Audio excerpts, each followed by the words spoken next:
محمدي صاحب ډېره زیاته مننه تکلیف مې درکړی داسې ماشاءالله ښایسته چای او ښه پیتاوي ته او په ضمن کې چې زما ډېره خوښه ده ګوړه دا خو نو خاص که نه د کندهاریانو خوراک دی که نه ښه محمدي صاحب چای به هم خورو بحث ته به هم ادامه ورکړو تاسو هم اوس لیکوالي کوئ او که یا لیکوالي خو تقریبا یو څو عمر مخکې سنیل صاحب یو دغه شروع کړي یو سریال باندې ما کار کوي اوس هم کوم نو هغه ډېر کار غواړي مثلا مصارف غواړي کیمرې ویډیو چې هغه شاپ ته پرېږده دا نور څه شیان غواړي چې هغه دغه چې دی د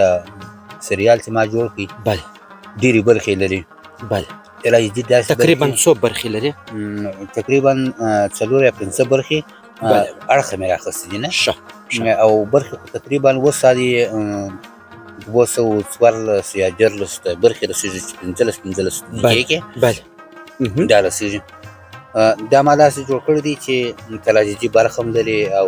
په ضمن کې یو کمیډي صحنه هم لري نه صحنې لري کمیډي نه خلک مثلا چې ګرام کتونکي واضح کې کومیډ مثلا څه مطلب کومیډ یعنې مسخره خلک وخندي خلک خسته نه سي نه یو شی چې څوک ګوري نه دا کیسه چې لا یو سړی کوي چې باید داسې کیسه وکړي چې هغه مخاطب سړی خسته نه وي باید هغه یو پام یو ګړی ور واړي داسې نه وي چې ګرځ ګاډي زموږ تاسې د علما داسې وي چې په مسجدانو په د جامعګانو کې تقریبا دی تقریر کوي بلکل دا یو داسې خندونکي یو خبره وکړي چې خلک نه نور هم راجلب کړي که څه هم خندونکي لیکن ډېر څه یې تر شا وي ډېر پیغامونه لري پیغام لري وایي پیغام خو نه دی هغه خندا هم د پیغام نه لري چې خلک خندي یا کومیډ کوي هغه هم هغه پیغام به لري په دې کې یو سړی راځي چې هغه بس رول ام د روینري او کومیډ هم دی کوي له کومیډستاني چې یعنې خندونکي دي نه هغه هم کوي خو تراژیدي یې ډېرې دي بلکل تراژیدي ډېرې دي چې سنیل صاحب ما څو عمر مخکې یو کس راغلی و د دې ما سره مېلمه و نو بیا ته ما ته ویل ورته دا راښکاره کړه دغه سریال چې تا جوړ کړی دا لیکنه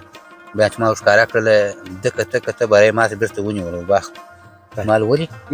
د سلنډ باره ویل ول دا چې زه اوس وایم ما ته ژړا راغله دا چې جوړوې خلک یې ګوري کرکټر هغه ثانیه ته ورلوېږي د ګران کتونکي وینې خو بیخي دا خو بیخي یو صحنه راځي پکښې کې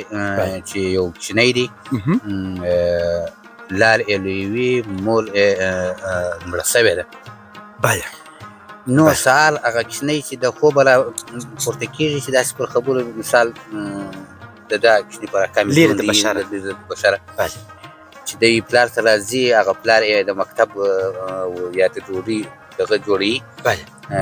انتظامات یې برابروي چې د چای ډوډۍ ورکړي بیا مکتب ته بیایي نو دی په دې وخت کې نه پلار داسې وګوري وایي بابا هغه ورته وایي وایي مور څه سوله مور څه سوله دا هغه صحنه ده نه چې ډېر بس واقعا چې ما خپله لیکلم نه ما چې ول واقعا هم داسې پېښ او پېښ سوي دي په افغانستان کې داسې پېښ سوي چې مور یې تللي د منځه پلار یې پاتې واجب د هغه پلار د اولادو په تربیه پسې سخت زور غواړي چې د یو ماشوم په ماشومتوب کې مور یا پلار وفات سوي او دا ماشوم د همسایګانو مشرانو ته یا خصوصا پلار و مور ته وګوري ډېر افسوس ورته ودرېږي بیا خصوصا په اخترو کې نو دا پیغامونه خو ډېر دي دغه یو پیغام بیا زه درته لنډ واضح ووایم چې یو پیغام یې ما دا ورکړی دی چې یو پلار کورنۍ یې په غاړه کې لویږي مور یې د منځه ځي چې د مور څومره رول دی په دې کور کې او د پلار څونه رول دی په دې کور کې چې مور د منځه ولاړ شي دا کور کم حالت ته رسېږي څونه دربدره کېږي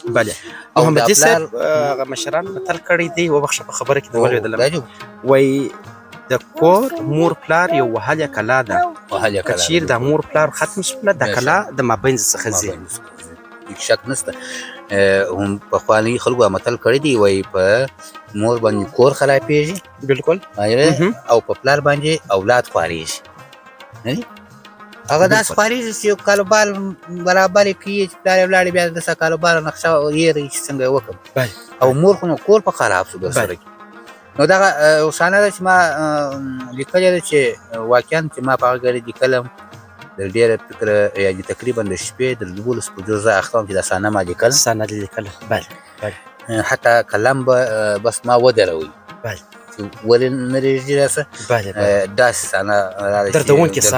صحنه وه نه چې ته پرمختګ دې نه سوې کولی د ثانیې سره وکړو چې ما دا څنګه صحنه څنګه باید ولیکل سي دغه صحنه چې دغه دا کوچنۍ راولاړېږي پلار ته د پلار سره د مور غوښتنه کوي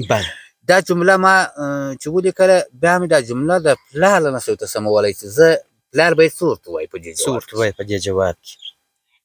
دا ډېره سخته صحنه ده جمله وایي یعنې تا دونه توان نه درلودی وکړې بیا مې هغه جمله ورته جوړه کړله جمله مې ولیکل چې ومې لیکله او بله صحنه یې دا وه چې دا یې د دوه زامن یوه لور ده دا راباسي مکتب ته یې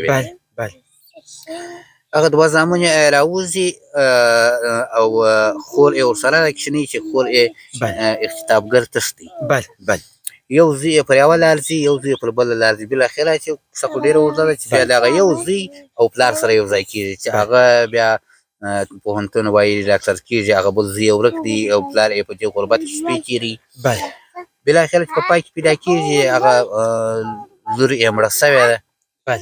د یو چا په کور کې و ژوند یې کوي نه بس هغه مړه سوې ده بیا خلک ورته وایي او هغه زوی یې بل رویني هغه د دې څه عملي سوی نشي سوی چې مور نه لرم پلار مې ورک سو خوی مې ورک سول په دې دغه کې تلاش کې سره ورکې او بیا په دې نشو اوړي او دا کیسه ډېر ورته ده تاسو به زه لنډه کوم چې دغه کیسه چې ما لیکلې ده نو دا بس کار هم غواړي بلکل سنیل صاحب او زما ورته سودا د خدای تعالی ژوند سره راکړي په روا کې چې کار پر وکړو جوړې ویله همین محمدي صاحب الله جل جلاله چې یو ماشوم بیا پلار او بیا مور نه امين امين ځکه ډېر بخښه محمدي صاحب ډېر بخښه که چیرې د دوی سرپناه د مابین څخه ولاړ سي ختم سي نو خامخا دا ماشوم پر بدو لارو باندې اوړي او دا موږ تاسې وینو یا په نشو اخته مثلا یا غلاو ته مخ یې که نه نو دغه مور پلار چې ځي د خپل اولاد او کورنۍ دپاره یو وهلې کلا ده که نه محمدي صاحب راځو ستاسو هغه کوم پیغامونه چې تاسو لیکلي دي یعنې دا تاسې اوس ولې پرېښي دي په څه خاطر مثلا کیمرمین نه لري او که ایډیټر نه لري واقعا د صفر څخه پاته دی کار صفر دی دا کار صفر دی یعنې یو څه اقتصادي مشکلات هم شته پکښې اقتصادي مشکلات شته مکمل یو اقتصادي مشکلات دي او بل دلته موږ تر څنګ د په کندهار کې اکټران چندان نه لرو بلکل چې لرو هغه هم د غربت سره مخامخ پیسې غواړي حتما یې غواړي که هغه نه غواړي ته به یې ورکوې د چې ستا سره زیار او خواري کاږي څنګه یې کمرمین دي وخت ستا سره دغه کوي د سره تېروي نو دی خامخا یو شي ته او بل تر څنګ یې څه شي لرو څنګ یې دا دی چې موږ راولاړېږو په افغانستان کې یا خپل په فیلډ کې کمرمین دی ایډیټر دی ماجره دا غواړي څنګه دوی یو درې کیمرې غواړي تا ته معلومېږي ولې نه محمدي صاحب نور که زما څه هم په وس سره دي در سره پوره نو انشاءالله الرحمن دا ستاسې د هنر په ډګر کې چې دا تاسې کوم داستان یا سکریپټ جوړ کړی دی په دې کې انشاءالله الرحمن د کیمرې او د ایډیټ په بخش کې بشپړ همکاري در سره کولی شي خیر شه خدای دې خیر درکړي چې بس دا همکاري خو همدا موږ تاسو ته خو معلومېږي دغه خلکو ته چې دا نی جوړ کړي یا نور هغو ته خو نور معلومېږي بلکل زموږ سره معلومېږي یوازې زموږ هدف هم دا نه دی چې دا شی جوړ شي زما پیسې په جیب کې ولوېږي بلکل ما یو وخت یو شاعر څخه پوښتنه وکړه سید القادي کاغا خدای دې وبخښي شاعر و الهي امین مستوسي و کندهار په سطح یو محلي او ولسي شاعر و ما یو وخت پوښتنه وکړه مال حاجي اغا دا شعر چې ته لیکې په کاغذه باندې ولو مال د دې شعر څخه څه مفاد اخلي بهرول هېڅ مفاد نه اخیسته کېږي خو دا د زما د زړه خبرې دي دلته لیکم محمدي صاحب د کوم شاعر د شعر الهام درځي چې بس په لنډ ټکي راته ووایه د شعر الهام خو نو یا د سلام بابا ده او دې چې راځي هغه د بریالي صاحب ده بریالي صاحب غیر سره شریک د بریالي صاحب شعر هغه شعر خو نو مکمل وراکه په یاد دي خو هغه اخري بیت چې دی وایي زه بریالی عبدالغفار په خرابات کې سوم لوی بالکل بالکل زه بریالی عبدالغفار په خرابات کې سوم لوی خو امر شعر مې اوس سره کې ير دی او سلام بابا وایي زه عبدالسلام چې وړمه پر سر باندې بار سنګین بالکل روژه تېره سوه اختر سو امیدوار یم رابسي یار مې تللی په سفر دی امیدوار یم رابسي زما د دغه شاعران سره ډېره مینه ده خصوصا بیا د ګلبیدار صاحب او سلام بابا او بریالي صاحب نو محمدي صاحب راځو مجلس په سر رالنډ کو نو دغه راته ووایه چې د شعر و شاعري سره هم مینه و علاقه لري او که یا له شاعري سره اوس نه لرم تقریبا د 2-3 کاله کېږي چې شاعري خو بیخي پرېښې ده نور شاعران تعقیبوم په هغو بس کله کله دا شعرونه ګورم جهاني صاحب دی د شعر ګورم ډېره تعقیبوم انسان رحمان بابا دی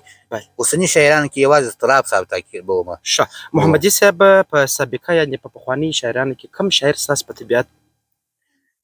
پخواني شاعرانو کې که زه اوس نومان ته واخلم شاید ستا ته به نه مې نومان اورېدلي نه به اورېدلي خو دې نه دي ما خپله نه دي لیدلي شاعران بریالی صاحب دی تکړه شاعر و چې د پښتو ژبې په پښتو ژبه کې اولنی رحمان بابا دوهم دی په دوهم قدم کې دی شاعر و نور نو بیا په لغاتو چې لغاتونه دي ردیف و سیلاب باندې چې بیا حساب ورته کوې ګل محمد ګلبیدار صاحب د هغه تکړه شاعر و سلام بابا سید القادي کاغا خو لا ولسي شاعر و دغه شاعران چې بیا ولکه سلام بابا ملا میر یحیی اخوند الادات شاعر ګل محمد ګلبیدار ملا محمد عیسی ملا محمد حسن اخوند دا شاعران چې بیا دې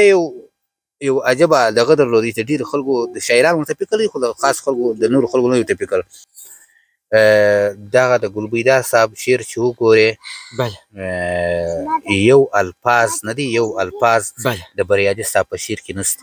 که د بریالي صاحب شعر مکمل وګورې یو الفاظ د رحمان بابا د نشته پکښې بالکل محمدي صاحب ډېرو بخښي بیا مې دا خبره ایره نه سي دغه بعضې سندرې وطني محلي سندرې چې ما اورېدلې دي دغه اکثره شاعران چې تا یاد کړل په دغه پیتو کې ما د دوی د شعر الفاظ او د دوی نوم ما نه دي